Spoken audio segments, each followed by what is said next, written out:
Hello, hello, hello, everyone. Good morning. Good morning.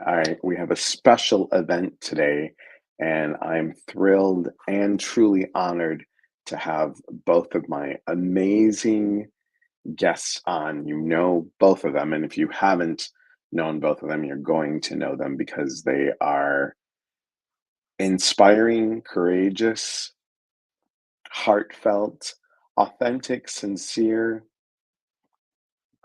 intuitive, and amazing women. Um, I I step onto this path inspired by these two people. Their education, their advanced knowledge, and their wanting to know. I love both Ginger and Lisa because they both want to know the whys, and they do not settle for the no's. They don't. They keep on going until they get their yeses. And sometimes kicking and screaming, sometimes, bring it on. They both have these warrior attitudes, which I just love. And I'm honored to have them as soul sisters and friends.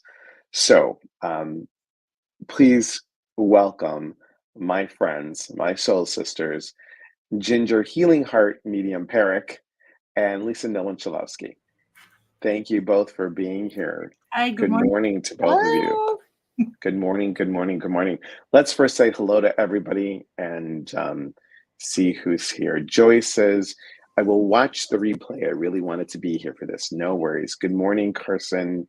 And good morning, Michelle. Good morning, Cindy. Hello, Ellen, Jane, and Jean, and Dina, and Denise, and Cindy, and Beth Rogers. Good morning. I enjoy them both. I do too.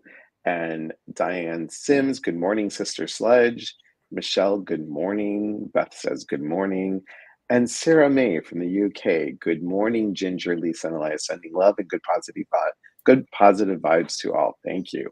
And yes, Carson, thank you. YouTubers, please remember to like and subscribe. It truly does help. So thank you all for being here. This is a very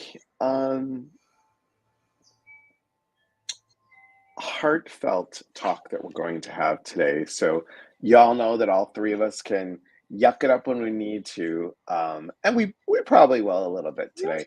Mm-hmm. But we wanted to talk about cancer. And we wanted to talk about how the both of you, Lisa, being post-treatment and going and having to go through all that. And I know we've had you on a live before, and you so eloquently explained your journey. And now Ginger, about to step on that journey. Mm-hmm. How did you, well, I'll ask you first, Ginger, and then I'll go to Lisa. No, you know what? I'm going to switch it. Lisa, I'm going to ask you about the intuitive piece with cancer, and then we'll ask Ginger. What did you feel? What did you like? You got it. And did you know prior? Did you have a feeling prior? So it's interesting. I had a dear friend of mine, Mark Sharilla. He was a chiropractor, and him and his wife were just very dear friends. I was a bridesmaid in their wedding, and he passed away, I believe it was back in 2016. And I was diagnosed with cancer in 2021. But a couple of years prior to my diagnosis, I had a dream. And I think I've talked about this dream where Mark took me to the other side. I went into like an office building. There's all these people sitting in cubicles on one side, and then there was a wall, And then we walked down this hallway where the wall was separating all these people. And we met up with another gentleman, and they pulled down a screen. And Mark and I start watching this video of my life unplaying. And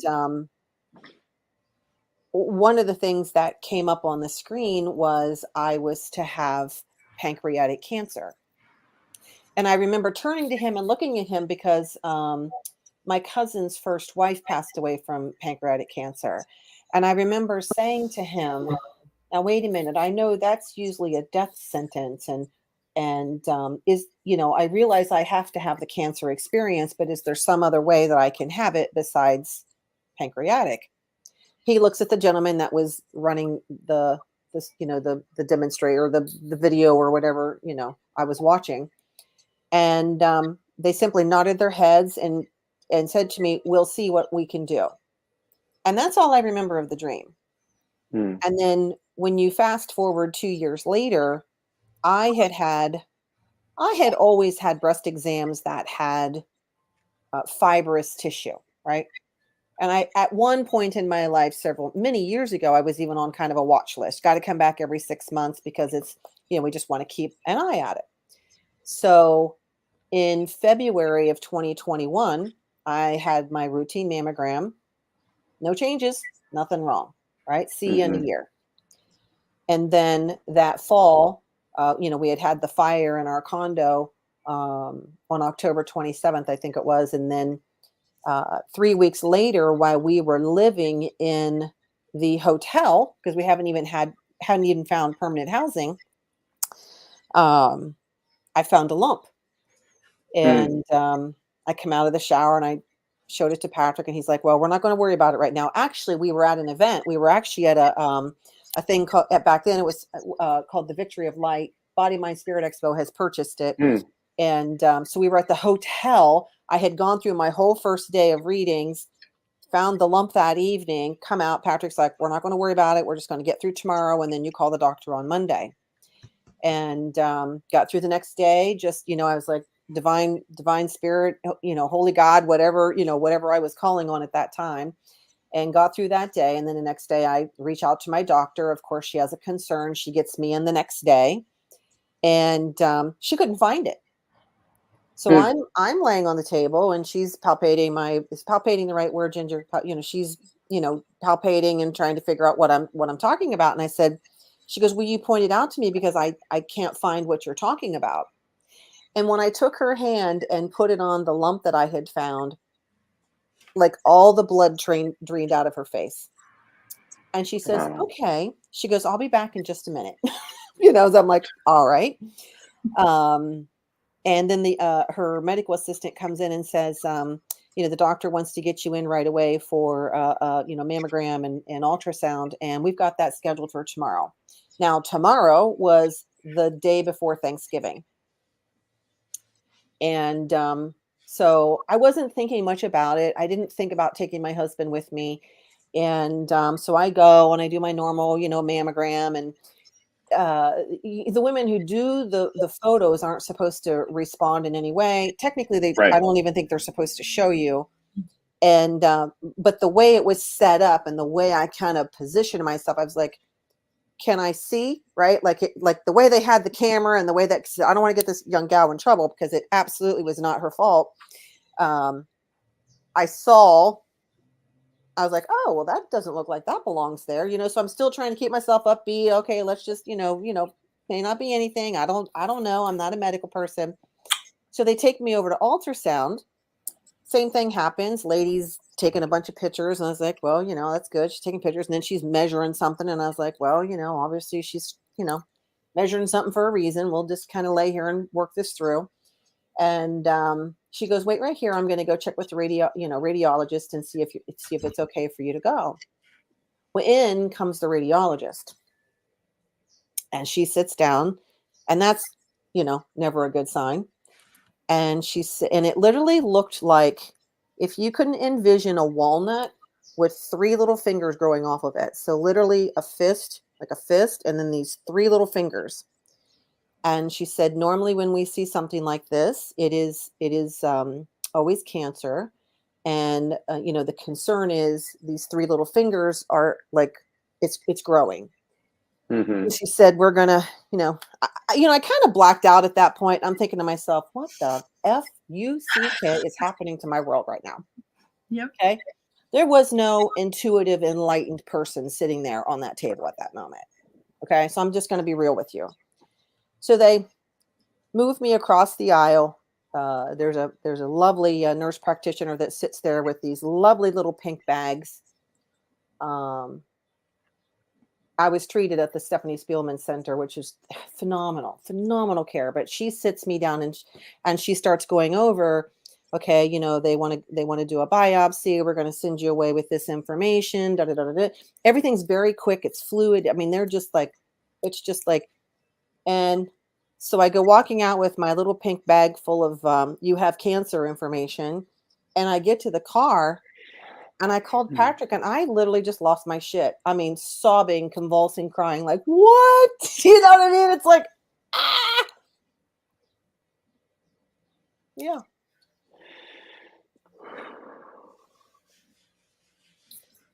Breathe for me, guys. Yep, we're breathing. We're breathing, honey. We're breathing. I'm trying not to cry with you, Lisa. Wow. This is 2 years. This is almost, 3 years later? 2 years later? Anyway. But, that was all. I was already in an emotional state because I wasn't even living in my own home because we'd had a fire, right? So all of this is crashing down, and Patrick's like, oh my God, if I'd have known, I would have come with you. And I was like, yeah, if I'd have known, I'd have had you come. But, it's all like in a contained only women environment anyway. So he wouldn't have been able to come back with me. But then, that's where the journey began.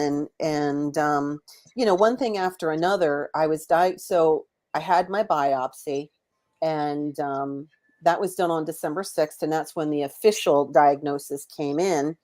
And then and then, you're sent over to plastic surgery, and they talk to you about what they're going to do. At that time, I was scheduled for a lumpectomy, and they were going to reconstruct both the breast based on where my lump was and how they felt the breast would be deformed.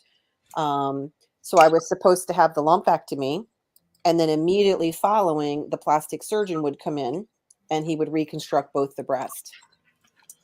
And that surgery was scheduled for like the 3rd week of January. And my husband came down with COVID, and he gave it to me. So that was my second time having COVID. So they postponed my surgery.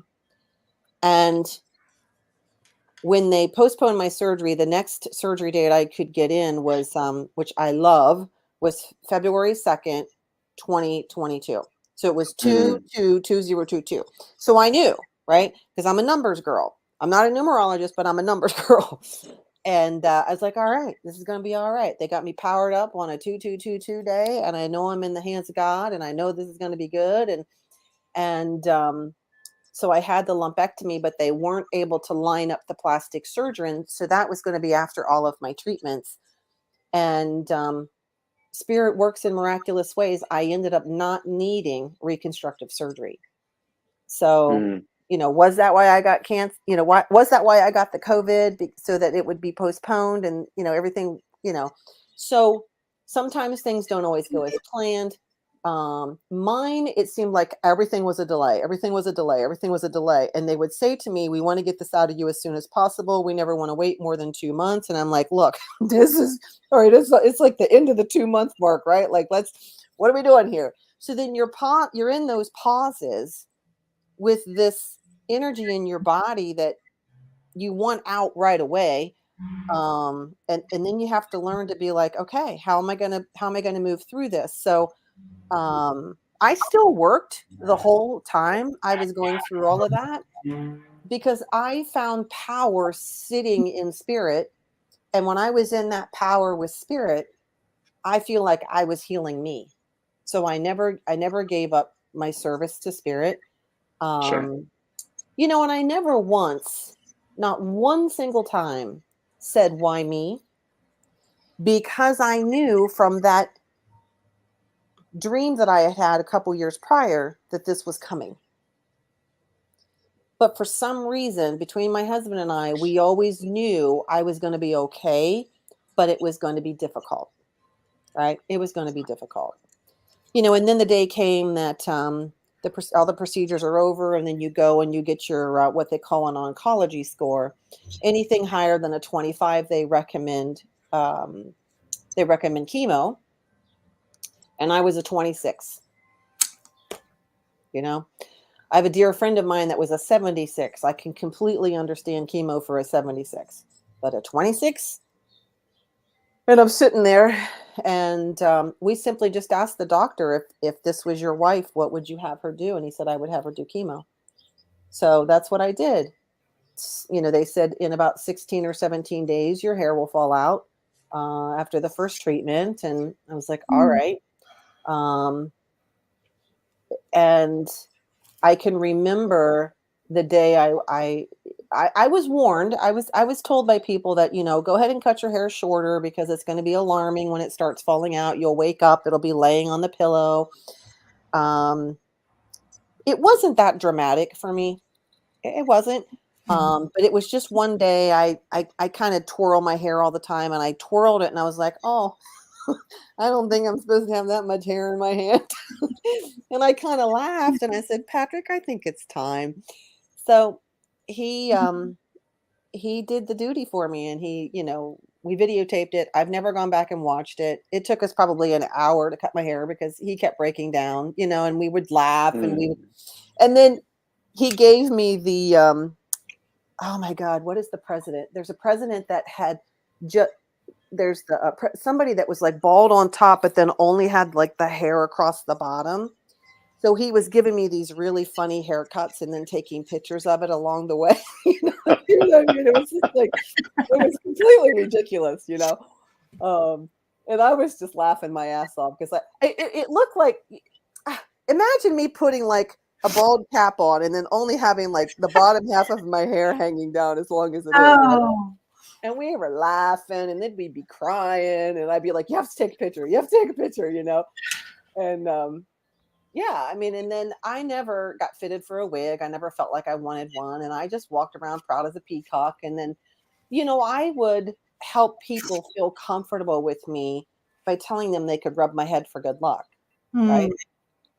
I mean, because most people, when they see a woman that doesn't have hair, they know she's going through something. And everybody was so kind. And then people would see me and they would talk to me about journeys that maybe they were on or had been on or had a sister that was on or, a mother or, so it really invited people to open up and heal through conversation even deeper, right? Even now, I'm still healing through conversations that I have with people and being able to help them where they are. And I hope that I've been able to do that for Ginger so far. But yeah, so then after my chemo, I had some hiccups with that. And then I was able to get through 2 of the 4 treatments, and they said, well, we're going to leave it at that. I heard Spirit say, we gave it the 1-2 punch, and we're good. Okay. I will say, for anyone who's ever going through chemo, a dear friend of mine who also went through cancer, but a different kind, she gave me a visualization technique, and I absolutely believe that this worked because I saw it in my mind as I was having she says, as soon as you're hooked up and as soon as they start moving that chemo energy through your body, see it as little hearts with swords and shields and just whacking away at any of the cells that don't belong in there. And that's exactly what I did. And I literally was giggling as it was going into my vein. Right? I was literally giggling. I was like, oh my God, there they are. They're marching away and they're just slaying all the nasties that are in there. Right? Like, so that's how I got through it. Right? I was just working with visualization, working through just connecting to spirit, channeling, just staying focused. Now, was I able to do that every day? No, I'd be lying to you if that was the moment. But I anchored myself in spirit, and then I had taught myself how to carve. So I whittled my way through cancer. I was whittling all kinds of stuff, making gifts for my mom and gifts for my family for the Christmas that was coming up, and then I had my radiation treatments, and the journey was over. And then the journey began of growing my hair back. And, a friend had told me, she said, after my treatments were over, she said, this time next year, so my treatments were over at the end of April. She goes, this time next year, you'll actually have hair that you can style. And I remember thinking, style? What do you mean? It's going to take me a year just to get hair that I could style? So I used to celebrate every little hair that came up, I would celebrate, I should have, looking back, put little ribbons on them and having pictures taken, but, but that's, it's, guys, it's not, I don't mean to make light of this, but, you have to find ways to not let it overtake you or let it become everything you are. It's the best way I can describe it. So I had a tremendous amount of support. I did not share my journey on Facebook. I did not share it anywhere. But if I were talking with a client, or if I were talking with someone on the street, or talking with people in my friend circle, everybody knew. I just didn't feel like I wanted to share it that far out, right? Sure. I didn't want any judgment of what I was doing, how I was doing it, when I was doing it, where I was doing it, and people can, I will say there was someone in my close friends sphere that begged me to go alternative in my therapy. And I was like, I have seen people go completely alternative. I had a dear friend that went completely alternative, and they're not here to talk anymore. So my choice was, I balanced it. I did some alternative stuff, but I did, my belief is there are higher powers that are giving the doctors the hands to heal, the medicines to,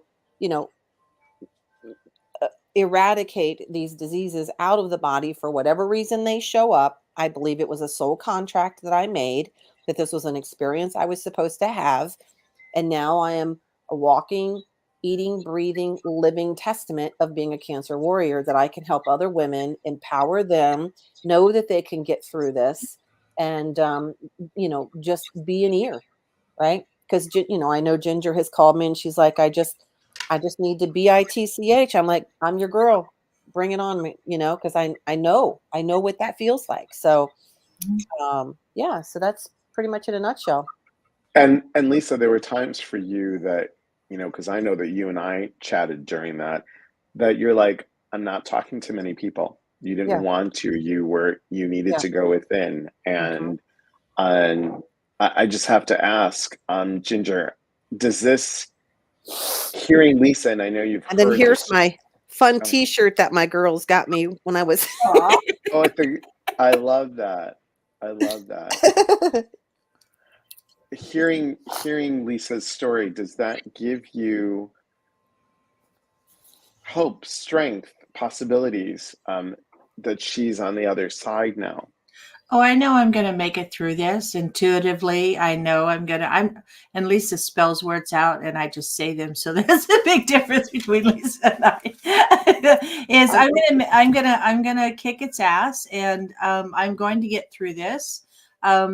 Lisa and I have talked about this. I know this is, and it sounds you don't get cancer for a reason. I think as a person is spiritually connected as Lisa and I are, I think there's a reason behind it. Exactly what it is right now, I don't know. Does it piss me off? Yes. I know this is. Sorry. No, that's okay. You're fine. You're okay. Lisa. I got blindsided by this. It completely blindsided me. So it caught me off guard. So I talked with Lisa also while she was going through this. I called her and checked in on her. I know that she went radio silent, where I would text her and say, I'm just thinking of you, sending you lots of love. And I wouldn't hear anything back, but I know she saw it. And I know she was in a place that she was just like, I have to just go within and work with myself and just not answer back. And I know I'm going to probably do the same thing, just because that's how we deal with things. So yeah, it does help that to know that she's going to make it through it. I know I'm going to make it through it. is this a what is the word I was telling Brad this morning? This is scary. This is a lifelong thing that has to be taken care of and has to be watched for the rest of our lives, or or there's a chance that it can come back. So that's something I don't want to give that any energy, but yet, and having a medical brain, that probably makes it worse for me than what Lisa went through, because I already know all this shit. I already know the possibilities. I've done all the research. I've been on all the medical journals, because that's how I feed my need to know, And if you guys don't know, Ginger is a nurse. So, I mean, So I guess I could kind of start off with how I found out, how intuitive I found out. So that is funny. I had my last mammogram in 2021, also in January of 2021. And my mammogram in January 2021 said that I had very dense breast tissue. It suggested I have a follow-up. At that, I don't go to this doctor any longer. He just said, oh, it's normal. I think at that time, and I can't do the shoulda, coulda, woulda, and I'm not going to do the finger pointing. I just think, had he said, let's do another one in 6 months, or let's do an ultrasound, maybe, just maybe. But I can't do that. A lot of people point fingers and find fault. But as a medical person, I try to find the answers and look and go, well, so, and how my journey started off is I'm in menopause, and I've been in menopause, it seems like, all my life. For like 15 years, I have struggled with hot flashes and mood swings and all of the things that women go through in menopause. And I had decided that I wanted to try to take bioidentical hormone replacement therapy, because the hot flashes and the mood swings were driving me absolutely crazy, and the brain fog.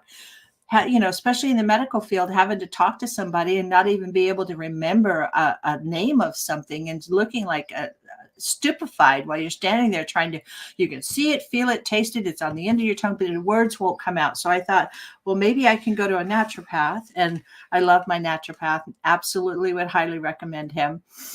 And get some bioidentical. Try to keep it, I was told bioidentical. So I had started 2 years ago bioidentical hormone replacement therapy. I had also gained a lot of weight going through menopause. I have most recently lost about 35 pounds. So, and of course, as women, we all know the first place we lose weight is in our boobs.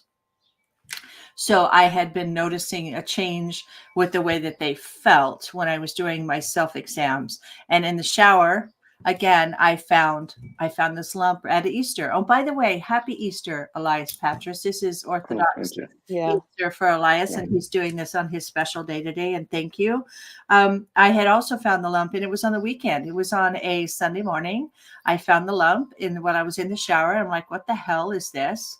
It doesn't, I'm feeling around and I'm checking. And I think, Lisa, yours was just in one breast, correct? Correct. I have it in both breasts. So double whammy for me, right? So I found it on the right side. The left side, you can't feel. It's up here in the right or left upper quadrant, or part of my breast. It can only be seen on ultrasound or mammogram. So I'm panicking, thinking, crap, I have to call my doctor. So Monday morning, minute that phone's open, I'm on the phone. I need an appointment. I found a lump in my breast. I'm really freaked out. I'm menopausal. I'm on bioidentical hormone therapies, which puts you at a risk over my age. At my age, it puts you at a risk. And the medical assistant, bless her heart, says, okay, well, let me talk with the doctor. And hi, Liz. Yeah, and they give you such conflicting information. They do, but that's not saying that it's not good, Liz. It's with your genes that you have.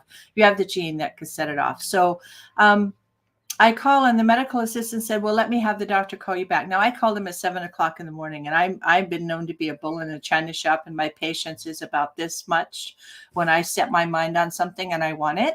So 3:00 in the afternoon, I get the call back. And we can get you in. Okay, good. I'm off tomorrow from work. I can come in. And they go, no, he wants to see you next Tuesday. I go, next Tuesday?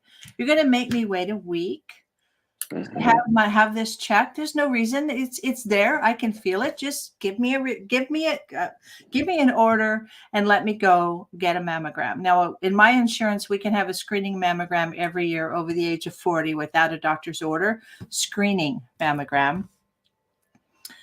if you find something and you call and say, I found a lump when you order your mammogram, and I just a way around the system, it's probably not the correct way, and I'll probably take slack for it. Don't tell them you have a lump, because they'll say you need a doctor's order. I can understand why, because the doctor can do they can check you and order specific screening for that. But I wasn't going to wait a week. So I called, I got upset on Monday. I got up the next morning. I was sitting outside watching the sun come up, and I thought, okay, universe, God of your understanding, please give me a sign on what I should do about this. Should I wait, or should I find another way to get this done? And then I heard, call this facility. And I thought, oh, okay.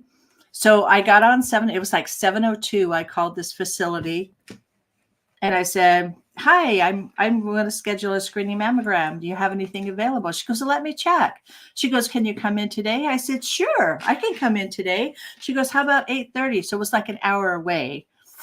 I said, absolutely, I'll be there at 8:30. I jumped, got in the shower. Of course, you have to clean off everything because you can't have anything on. Jumped, ran down there and told Brett. Now, my husband, I told him I found a lump. I was mad and freaked out that I couldn't get into the doctor.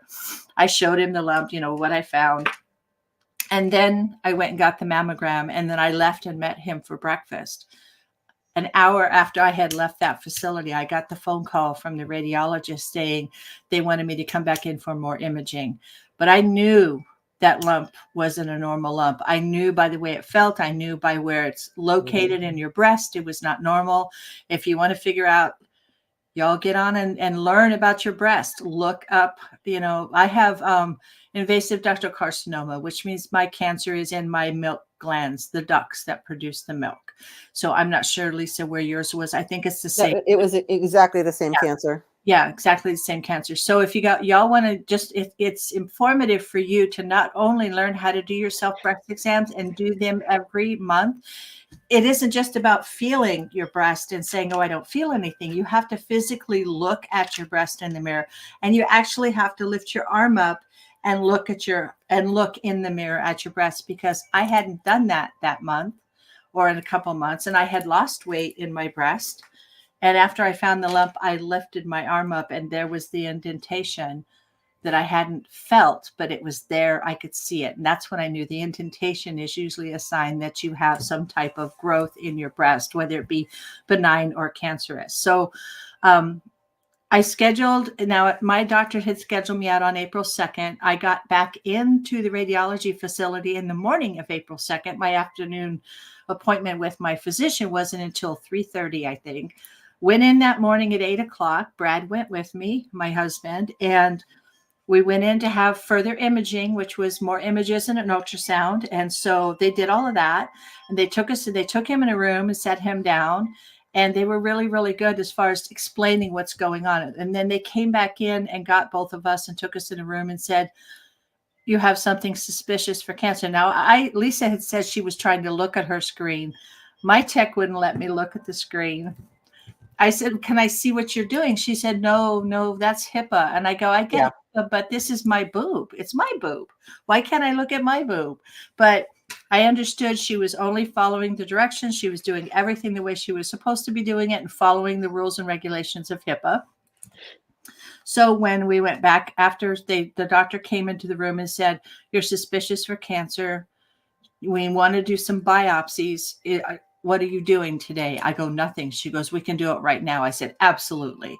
So went back and got the biopsies, joked around with them when they were making, when she'd snip, I'd say, oh, good job. I didn't even feel that. And I was joking with them, but I'd ask the tech if I could see while they're doing the biopsies, can I watch? And she just looked at me. She said, well, I have to turn the screen so the doctor can see. And I'm thinking, perfect. Now I can see. And I did. I looked up at the screen and I saw this hollow little black round amoeba-shaped tumor in my breast. And I said, oh, shit. And she goes, that's all she said was, I knew what it was because I've been in the medical field long enough. I've seen multiple abnormal mammograms, multiple scans of all different types. And I knew exactly what I was dealing with. And then we got done.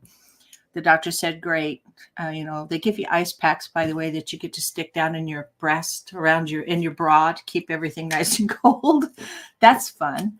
And then I went to my doctor's appointment in the afternoon, and of course, everything is joined together on my patient portal because I go to One Pacific health company. And he looks, he goes, wow, you've been pretty busy. I said, yes, I have. He goes, you've already had your images done. And I go in biopsies, and the radiologist says, I'll have the results back by tomorrow. He goes, oh, I don't think you'll have them back by tomorrow. I said, she said Wednesday or Thursday. I said, I trust that's when they'll happen. And he goes, well, I guess I don't need to examine your breasts. I said, no, they're pretty tender right now. He goes, I can't believe you got done that fast. I said, I don't like to be told no. I said, and your medical assistant needs to know that when a woman calls and says she's found a lump, and don't put her off. That, if anything, at least order a screening for her, get her in and start letting that, because we turn in our heads as women. We know that especially breast cancer is something that, I mean, ovarian cancer usually doesn't show up until, the late stages by the time you figure out what the symptoms are for that. So if you have a family history of it, please learn about that. Breast cancer sneaks up on you and blindsides you because it usually is deeper than where you can feel. And by the time you can feel it, it's already past its stage 1 going into stage 2. And there's 4 stages of breast cancer. So you were 2. I'm 2 on this side and I'm 1 on this side. So I caught it early. And I think because I did push and I didn't take no for an answer, and because I did push through to things, I feel like I got a head start on everything. And he said, well, I'll call you when I get your pathology reports. I said, okay. So I had gone out with my husband for the day out to Arizona Bike Week. I was out at Scottsdale for that. And at 3:00 in the afternoon, my phone rang. He said, wow, you were right. I've got your pathology reports. And I said, and? He goes, you have breast cancer. I said, I know I do. He goes, I can't believe you got it done this fast. I said, well, I have a way of getting around in the system. You just have to be your best advocate. You are your best advocate. And Lisa knows that. You have to stand up and you have to speak up, and you can't just roll over and just say, well, this is the only way I can do this, because there are lots of doctors out there and there are a lot of facilities. And if your insurance allows you to go different places, please do. Don't let someone, I mean, I love my doctor. It wasn't him. It was just the system that slowed me down in being able to get in and get things done as fast as I wanted to get them done. I don't believe in waiting for anything like this. So he's told me I will refer you to, and because I live in Arizona, we have MD Anderson here. And he said, I'll get a referral to MD Anderson and they'll call you. And I'm not kidding. That night, like in an hour after I talked to him, I had a phone call from MD Anderson, and they were setting me up for all of my appointments. So it's been, I know it's there, but it's not real completely for me yet, because I'm just going through the biopsies and the ultrasounds, and now I have to have another biopsy. My scheduled surgery was supposed to be for tomorrow, because I have one up against my chest wall that they can't get to place a clip so they can find it to place the radioactive seeds in there to check my lymph nodes. I have to have another MRI tomorrow, and then my surgery's not till the 20th of May. Which is hard because I'm fluctuating back and forth between I got this, I don't got this, I got this, I don't got this. It's, I have breast cancer. No, I'm not giving it any energy. Oh, I'm scared to death. It's an emotional roller coaster that's difficult. And my poor husband, he's taken a blunt of a lot of things. And I'm no longer on hormone replacement therapy because I came back estrogen and progesterone positive. So that means that I can no longer have any hormone replacement. So it's throwing me back into menopause again. And then I get to take an estrogen blocker for 5 to 10 years. So it's kind of wiping out my female is what this is doing. Yeah. So, yeah. So so one thing, I've just been taking notes while one of the things that, most of the doctors, nurse practitioners would say to me is, please don't research this, Lisa, because no 2 cases are the same. They're not. But Ginger, being a nurse, has already done the casework for the last 30 years. So so those 2 things are a little different. One other thing that they do is genetic testing. And I would strongly encourage people to make sure that that genetic testing is done. And even if there's just cancer in the family, I mean, I think it was like $250 to have a genetic test for my family, because I ended up having a thing called Lynch syndrome. I didn't have the BRCA, which I don't believe you have BRCA, Ginger. I have my genetic testing done. I have a half niece that was BRCA negative, but I don't know. You don't have the answers yet. And by the way, for everybody, I have no family history of breast cancer on my mother's side. My father's side, yes, not on my mother's side. So we have pancreatic cancer, we have non-Hodgkin's lymphoma, we've got lung cancer, throat cancer, all the other cancers. No, so I never ever thought that I could get breast cancer. So and that's why I was taking the hormones, because they say, do you have a family history of breast cancer? No, I don't. Hormones, Guess what? And it ends up, prostate cancer is a genetic precursor. If you have someone that has a lot of prostate cancer in your family, I found this out from my geneticist when they did the full workup, because that if there's a lot of prostate cancer on your paternal side, it puts you at a risk of breast cancer for yourself, because they're genetically similar and that stuff. I did read things with a grain of salt, so to speak. I read a lot of things. I wanted to know the percentage of survival rate. I wanted to know what causes it. I wanted information to allow me to make informed decisions from my healthcare, because people just not having the knowledge and not informing yourself allows other people to make those decisions for you. And that should not happen. You have control of you and your decisions, and maybe a couple good friends around you that have been through it, or, have some knowledge. Don't allow people to run your treatments or anything for you. Be informed. Yeah. Susan says, knowing the stages is so important and screenings are vital. Liz totally agrees. She also said for her 36-year-old daughter, screening the next day and biopsy following day, because we pushed hard. Stephanie said, at least you got to talk with your doctor. I had thyroid cancer, and the nurse called and blindsided me on the way to work. Liz says the mental emotional trauma is real. Environmental breast cancer. Yeah. And this is, thank you, Liz. This is a great conversation. You're welcome. One of the things too, that now that you have a little bit of time, Ginger, between when your surgery is going to be, because I thought it was tomorrow. I thought it was too. This was, I mean, and I'm certainly not saying you have to do this, and you may think I'm completely crazy, but I think you're anyone in my friends group, or I teach out of a place called the Reiki Center here in Columbus, and my husband's cousins and my family and my mom, and I was like, you want to feel it? You want to feel it? Because I'm like, I wanted women to know what to feel for. I wanted them to know what to feel for and where it could be. And I was always whipping that thing out and showing people where it was and having them feel it, and just, educating on a level of, here it is. I'm going to have it for how large was yours, Lisa? How large was yours? It's size of a walnut with 3 fingers off of it. I mean, I don't remember the exact numbers. I too was estrogen and progesterone positive, but I was HER negative. Same here. That was. And you learn a lot about that if you do a lot of research. You learn about that stuff. And then I was proactive and went ahead and had a full hysterectomy the same year. So all of my my surgery, chemo, and radiation was all done in the first half of the year. And then for Christmas, December 21st of that same year, for Christmas, I gave myself the gift of a full hysterectomy.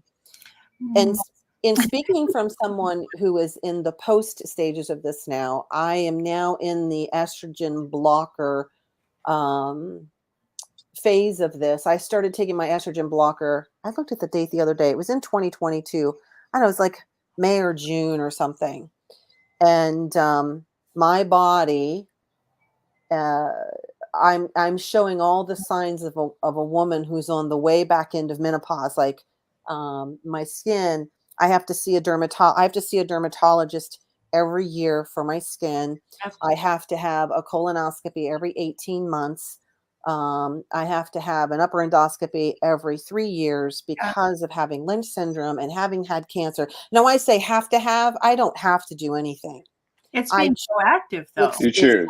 I choose to because that's what they recommend, right? So I'm just so we're looking at this from, this is Ginger. She's just now in the beginning stages of this. Haven't had surgery yet. I'm on the way back into this. I'm a couple years out.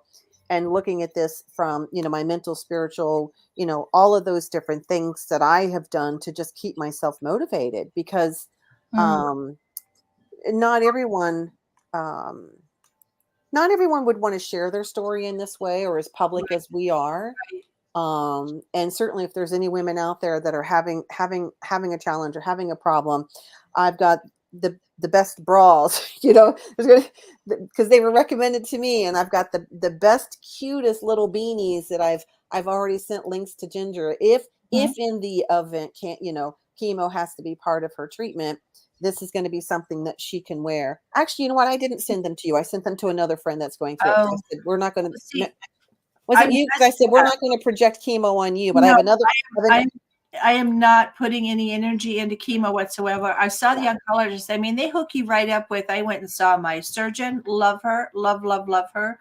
I'm supposed to have bilateral lumpectomy. She thinks she can get all of it. My tumor in my right breast is the size. There's 7 of them. I shit you not. There are 7 of them in there, and they're all together about the size of a breakfast sausage in the right lower quadrant of my breast. And I will let anybody within reason, the friend-wise, feel that if they want to see what that feels like, because it just feels, kind of lumpy, bumpy, but when you know what you're feeling for. But and then they send you to the radiology oncologist, and they talk about having radiation 5 days a week for a month. I'm thinking, okay, that's fine. And then of course I have to worry about work because I still work full time. And then the oncologist I see, and he says, well, if you have to have chemo, checking your onc score, I have to wait till after surgery. They take the pathology of what they take out of you, and they do this oncology score. At least this was 26. He told me 25 or less, depending on what they see, right. Chemo, no chemo. And I said, well, he goes, with, if your hair falls out. And I go, well, because I have, like Lisa, I have natural curly hair. He goes, oh, well, it'll come back straight. I go, oh, hell no, it's not going to come back straight. I will cry if my hair comes back straight. I know yours came back curly. I said, my friend came back curly. He goes, well, almost everybody's comes back straight. And I said, well, that's bullshit. I'm not going to let that happen. Sorry. I love my curly hair. But, taking that estrogen that you're taking, that estrogen blocker, that was my little crisis cry this morning with Brad, was that I never had any children. So to me, my uterus was never anything but, just did its monthly thing every month because it never carried a child. So that part of my woman was never really utilized the way all women feel they should have. You're supposed to have children. Not everybody chooses that. I tried and couldn't. And then I'm thinking, well, and then I'm going to get my boobs all cut up. So that part of my woman, sorry if it's the truth, is going to be compromised. And then now I'm going to have to take an estrogen blocker to block that part of my female. Fuck. Yeah, it's like with an estrogen blocker, your chinny chin hairs. I've always had PCOS, so polycystic ovarian syndrome. That's why I always had a lot of hair on my arms. I always had to argue with the hair on my chin. My husband was teasing me this morning, saying we're going to have to start to shave you. And I think I might have said something rude back, but these are all things that I'm all looking at that's going to happen for me in the future. Trying not to give it too much energy, trying not to overthink things, trying to stay in a spiritual center, but my human's taking over, so my human's getting in the way of my spirituality, thinking this is going to be okay. Don't give it any energy. Don't feed it any more than you need to feed it. And I'm still struggling a little bit with that because I haven't had the surgery yet. And that's when it's really going to be real once they actually do that. And then then things are going to sit in a little harder for me. And I'm still going to try to figure out how to work as much as I can. Probably not as much as I will be able to, but I like Vicky said, but I am alive and I'm going to live every day and I'm going to make it through this. But oh geez. So I think you're going to surprise. I think you're going to surprise yourself, Ginger, at how much you are going to be able to do. Yeah.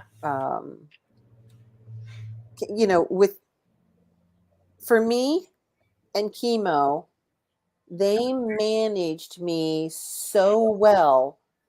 You feel like you have the flu for 3 or 4 days, and then I was good, you know? And then you got 2.5 weeks of really good, and then you do another one. And then you prepare for there's 2 or 3 days that are going to be. And then one of the other things, and I don't know if this will be something that they will recommend to you, but in my post treatment, I'm on 3 years. I've got one more year left. Every 6 months, I go for a treatment called Zometa. That's probably going to happen. Yeah. And Zometa is something that, because of the estrogen blocker leaching calcium out of the bones, Zometa keeps the bones strong. And then I'm also on, I take a prescription of calcium and vitamin D because it's cheaper than buying over the counter. How much calcium are they recommending? That was the other thing. How, you know, you have to think of, and I have a history of kidney stones, and now I have to take excessive amounts. Yeah, I want to 6. I don't know. I don't know the number. It's on my bottle. Yeah. Mine's 100 milligrams. Oh, we keep popping in and out. Yeah, 1,600 milligrams of calcium. You know, and Zometa is it has its crazy. I mean, everything has a side effect, but I go into it again when I'm doing the Zometa treatments. I go in and I see those little hearts and those little swords and those little, you know, those little armor. And I've not, you know, my desk is fake wood, but knock on it. It's I haven't had any problems, right? I just haven't had any problems. I want to mention this to everybody before our time runs out. I want to talk about, and I'm sorry to cut you off, Ginger. I want to mention that everyone, it's really important. It really is important to look at how you all are nurturing yourself. Breast cancer, remember, it starts out here, and then it goes here, and then it goes here. Remember, breasts symbolize nurturing. And if we, all of us included, all male, female, if we don't start nurturing ourselves first, the place that the dis-ease happens is in the breasts. Men also can get breast cancer. Yes, that's correct. Do you want to read a little bit of that from the our big fat book? Because I was looking. I don't have the big fat book with me. I have it. There's this big fat book, and I was reading it because I was trying to figure out, okay, physically, yes, I have breast cancer. Yes, I was at risk for taking bioidentical hormones over my age that I'm at. But then I wanted to look up and see energetically, because Elias and I talk about this a lot, energetically, where this comes from. And it's everything that the three of us do. We talk about the energy of things. And if we can stop it, if we can shift it prior to this, you know, I know that I have many female friends, and I had a client when I was living back in Chicago, and she had stage 2 breast cancer. And I know for me personally, as an intuitive, when I can feel it on my body and I can pinpoint it, I know that there's something there. But what I knew where Ginger had it, because I'm like, is it here? And she's like, yes. And I'm like, is it there? And the point of that is that what this client nurtured, she had 5 sisters. She was the eldest. She was the one that did everything for everyone else. She was the one that supported her husband, supported her 2 kids. She would drop and run and go to the other sisters when this happened. She did everything and put herself on the back pilot light or back, stove. She put everything on the back burner is what I was trying to say, on the back burner. And I said, you have to put yourself first. And, you know, thank the stars and everybody above that she is cancer-free. They removed the lump and the tumor and everything else. And it's been 6 years that she's been cancer-free. But every year she calls me up and she's like, do you see anything? I said, what do you feel? Have you been nurturing yourself? Have you been honoring yourself? Have you been doing things for yourself first? So go ahead, Ginger. I'm sorry. I just really want to bring that up because it's an important point. And I'm number one. I'm number one. I have my entire life put everybody else first. I grew up in, and I'll share this, and I don't care who sees it or what they hear because it's just the truth. I grew up in an abusive alcoholic household. My mother never stood up for herself. My siblings, they did what they did their own surviving and my survival, but yet I was the one that stepped in and made sure that kept my mother safe. So I took care of my mother from probably the age of 3 when I told her when I was in the hospital to go home, you look tired, to up until she died when I was 56 years old. So I spent my entire life watching out for, taking care taking care of her heart. She could have probably died 3 or 4 times, had I not stepped in and made her take care of herself, up to the point that she said, I'm tired, I can't do this anymore. But then I became a medical assistant. Then I became a nurse. And I'm always putting everybody first. So this says you feel that you only be accepted in love if you accept responsibilities for everybody's well-beings. You might feel that the more you do for others, the more important you are. This comes from a childhood where you had to work hard for love and to be acknowledged. Love was hard to come by. Growing up in that type of an environment where the parents are at each other, you don't get that nurturing that you need. I didn't get the nurturing that I needed. Do I blame my mother? No. It just was what it was. It actually made me who I am today, strong and intuitive. And so there's no blame there, but I've always put everybody else first.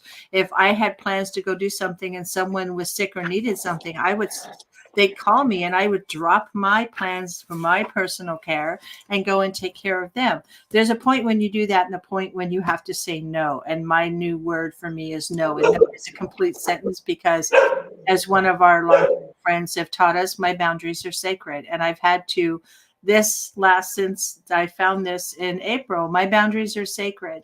I will go and do things for people when I can, but right now I have to take care of me. And I've even told my husband the same thing. I'm sorry, but I may have to just tell you, I need to take care of me first. I will nurture and love you to a point, but you're going to have to help me get through this because this is going to be a journey. It's going to be a short one. I'm not going to let this be a long journey. Energetically, I have boxed everything off. It's not in my lymph nodes as of the last check. That's a big deal. And Lisa knows that. Huge. Once it gets into your lymph nodes, then they really have to go after it because that just is a highway. As my husband said, if it gets in your lymph nodes, he considers it, you might as well sign your death certificate. Well, that was kind of strong because a lot of people do make it out past that. So I wanted to share this. I know we've talked a while.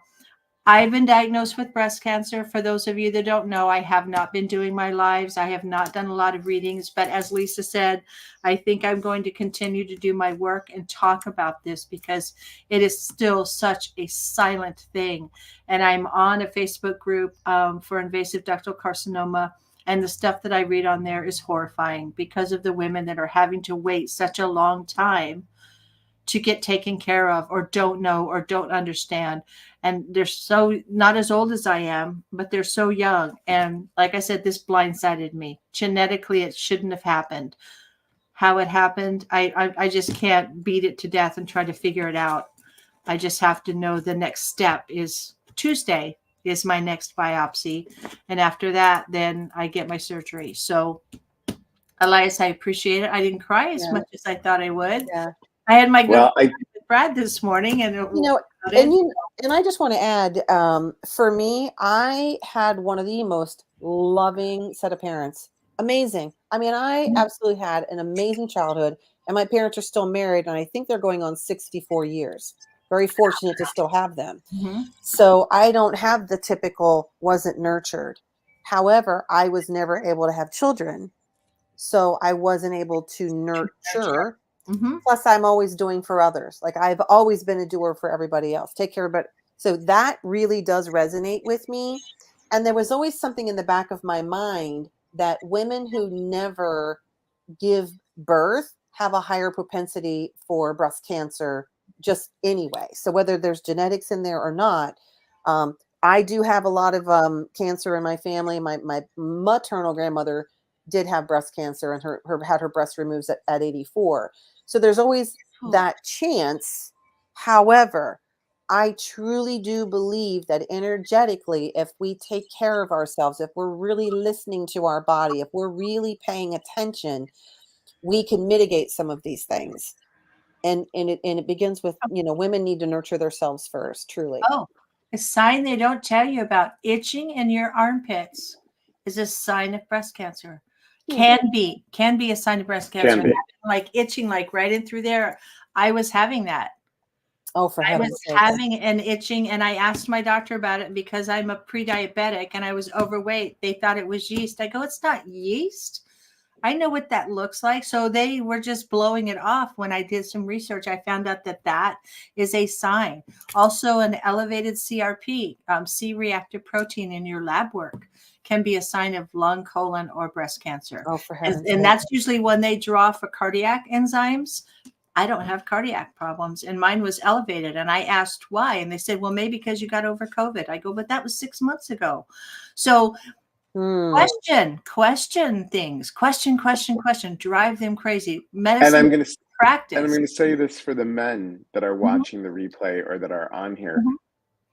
All your body is important. Your body is a temple. It is important to pay attention to it, to look at it, to honor it, to love it, and also to examine it. Men do not look at their, and I'm just going to say it, guys, I hope I don't offend anybody. Yeah. They don't look at their testicles. They don't, they'll compare them, but they don't look at them. They need to, well, majority of testicular cancer is found by wives.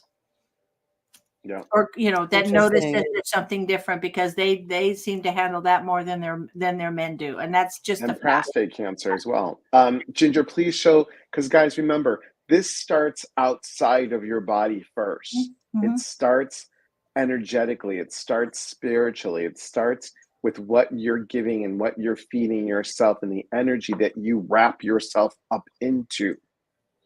So this is another great book, The Secret Language of Your Body by Ina Segal, and Metaphysical Anatomy by Yvette Rose. My big fat book. Yes. Really good books. And yes, testosterone does cause the turn into estrogen. And because I have PCOS, polycystic ovary syndrome, I always had elevated testosterone levels. So yeah. And you had that itching for a year, you were telling me. A year. And they blew, and I asked 3 different doctors. A year. Oh, and your immune system gets challenged. This is my stress. I stressed out. I've only ever had one cold sore, and that was 10 years ago. And this was my stress level, that I have my internal stress level coming up. Sarah, oh, you're welcome. You're welcome, Sarah. And ladies, please, let's keep this conversation going. Everyone that's watching, would you like to have another conversation like this where we didn't get to do a little more of the Q&A, excuse me, which I like to do, but if you both are willing, we'd love to have you come back and do this. I think it's really important. Educating people, so important. And I think that is part of what we do on these lives. It's what all 3 of us do in our work. So I will share my journey because this is scary. I'm scared. I am scared. I know you are. And our prayers are with you. Got this. Yeah. You do. We got you, Ginger. We got you. And that's allowing us in, Ginger, and allowing us to hold space for you. That's another key piece, is allowing people for you to say yes to them, to allow the support. So please know the prayers. So this is my lesson, to learn to ask for help. Yeah. Yep. Exactly. Everyone, I want to thank you for being here. I know we went a little bit over. I thank you all for being here. We will be back again. And obviously, Ginger, prayers for you on May 20th and up to the journey, up to that date and beyond. Lisa, always continued prayers for you. Everyone else, thank you so much for being here. Remember, we are here to connect. And when we connect, we educate. And when we educate, we grow. There is unity in community. From my heart to yours. Thanks, everybody. Bye. Be well. Thank you. Bye-bye.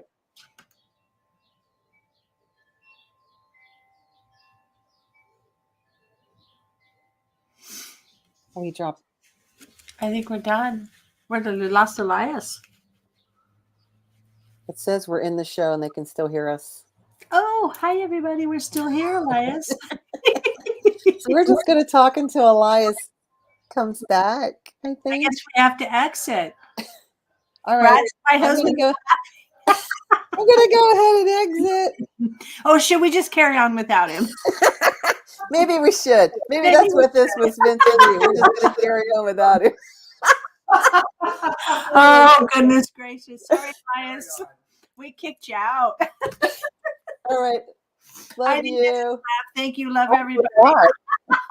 Hey, welcome back to your show. See, we got to end in a laugh. All right, everybody. It's a good thing we didn't say anything bad because we would have been live. All right, because we're gonna end it now. Thank you so much. Thanks, everybody. Is that Brad laughing? Yes, it's Brad laughing. Yeah, you know what? It has to be my kind of stuff, right? It's because I called you. I thought you were done. Yes, the phone was ringing. Great sausage fingers. I'll press whatever button there is. Yes. All right, everybody. Mwah. Love you both, and thank you, everybody. I'm going to do this again. Here we go.